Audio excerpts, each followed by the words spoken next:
Okay, so in this video, I want to talk about something which is really the main thing that I'm focusing on right now, which is actually removing myself from my business, from my agency. And I want to talk to you about how you can actually do it, the things that I've learned in the last few weeks and months about, the ways that I'm doing this and the things that I've learned I can and can't do. So this is really important if you actually want to live a life while you run your business and you don't just want to work 12 hours a day like most people don't, but you still want to make decent income, have a business, and still be able to, for that thing to keep moving and actually keep growing as well, while you're not focusing on the day-to-day tasks, and maybe you're just going to focus on it from a high level, like a macro level, right? So if you're not familiar with who I am, my name is Ben Lister. I help agency owners to save thousands and thousands of hours by doing their outreach for them, booking lots of appointments and helping guys to make lots of money. So the first thing that I want to talk about is the fact that you can't actually remove yourself from the business, from a specific task, until you've done that task many, many, many times over. I haven't been able to outsource lead sourcing, for example, until I did that for, near enough 6 months, every single day, doing it for 90 minutes a day, sourcing leads, understanding how it works. And so now when I've been able to hire lead sources, I can very easily see who is actually good. If there's a problem that is presented to me, what about this? What about this? I know it instantly because I know this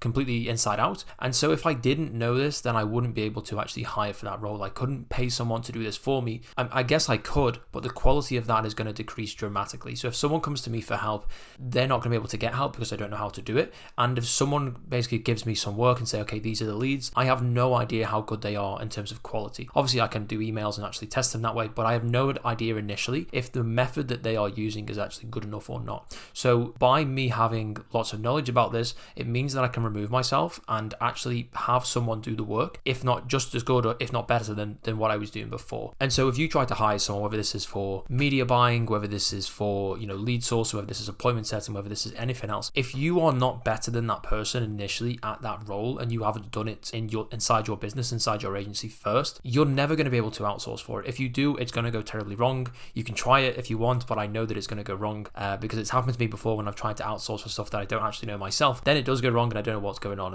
and it never goes right. And so unless you become an expert at it, you have a process that actually works, you can't outsource for this system. The good thing about this is obviously when you actually get to the point that, okay, I'm ready to outsource for this now, I know this inside out, I'm very good at this, I have spare cash available to outsource for this, and I want to get my time back and I want to stop doing this myself. But the bad thing, of course, is that you need to be an expert at every single individual department inside your business. There's not really one thing that you can't do yourself. If you own an agency, for example, and you have marketing services and there's a sales side and there's a service delivery side, right? You need to know how to do everything in each of those sides. If you have a business partner, obviously you can share out the responsibilities, but if you don't, if you're on your own, like most people are, then you need to know how to source leads. You need to know how to sell. You need to know how to get leads for your clients. You need to know how to convert leads to appointments for your clients. All of these different things before you can actually then start to outsource them. It does make you a bit of an expert and you learn an absolute ton, but it's obviously very difficult. So once you have that and you have a process that you want to share with a virtual assistant or a team member, the way that we do this is through building SOPs or standard operating procedures. Now, if you haven't read an SOP or gone through an SOP before,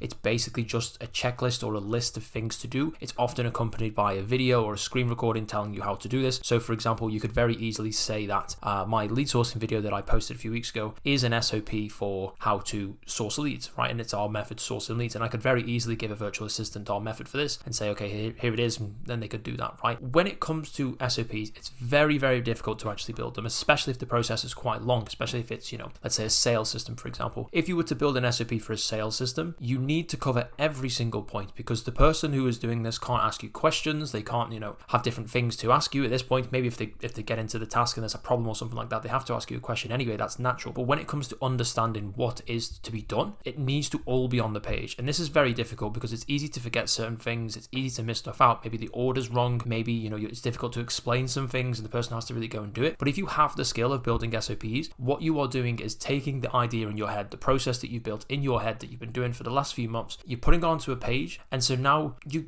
don't have to forget about it, but it's almost like it's not taking up any of your cognitive load at that point. You don't have to do this process every single day. You're saving yourself tons and tons of time, and you are removing that idea from yourself and putting it into the business, whether this is with a team member or an automation or something like that. And so my technique for building SOPs, and I've built many good SOPs, many bad SOPs that I've had to redo and, if you discard completely, is let's say, for example, if I'm setting up email accounts and I want to hire someone to do this for my clients or for myself or whoever else, right? The next time that I go to set email accounts up, I will open up a Google Doc and I will literally write down a step-by-step process of every single thing. Sometimes I can screen record as well, just so I can go back and see how I'm doing things. And then at this point, I can, make bullet points on each different section. Okay, we've got to buy the domains and we've got to buy the emails and whatever else it is, right? And I go through that process. And so I have now like a draft SOP. I can tidy it up so it's presentable and it's in full sentences and it makes sense from someone that's never read this before, never done this before, at all. And then the next time I go to do this task, I want to follow the SOP. So I don't do what I normally do. I literally go word by word what I've done in the SOP.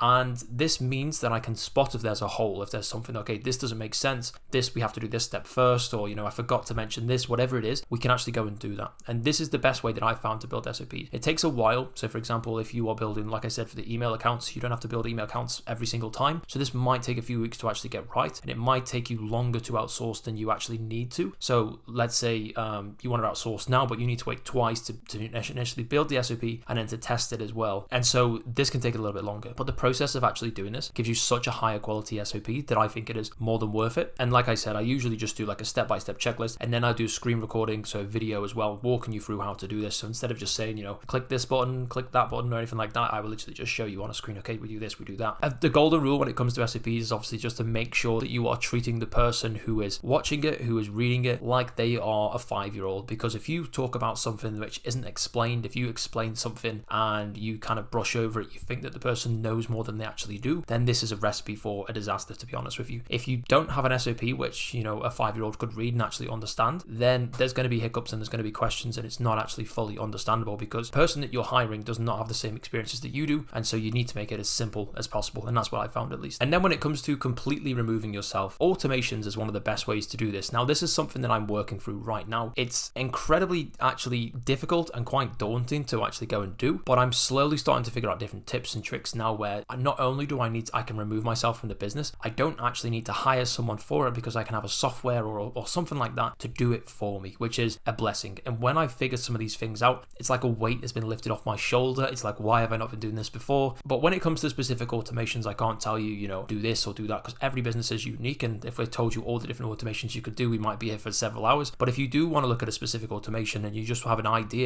I want to outsource this, I want to do this. If you just Google or YouTube search how to outsource this or how to automate this, there'll be many different tutorials that go through Zapier or, Slack automations or different things like that, where you can actually automate it out and you didn't even know it existed. This happened for me quite a lot when I've been searching different automations. So one thing that I've been doing recently is that I've been able to give a team member or a client or someone like that access to an account, some software or something like that has two-factor authentication without having to go and give them the code or me having to go and log in or something like that. And so I've been able to automate emails that come into my email or text that come into my phone number and been able to put them onto a Slack channel or to send them automatically to someone on an email. And so if someone logs in, for example, and they need a code, without having to come to me to ask for a code or something like that, they just automatically get sent one on a Slack channel. So that's pretty cool as well, because obviously if you have, if you're away for the day, if you're trying to have a day off or just away from the team, then if someone logs in and has a code, then they need to interrupt that, and they can't do their work without actually getting that code. So that's, even though it's such a small automation, it's a very simple thing. It's a huge win for me right now. And I've also been able to outsource the client onboarding checklist. So we have like a whole checklist process where we onboard clients and we do this and we do that. And it's a whole process where we have to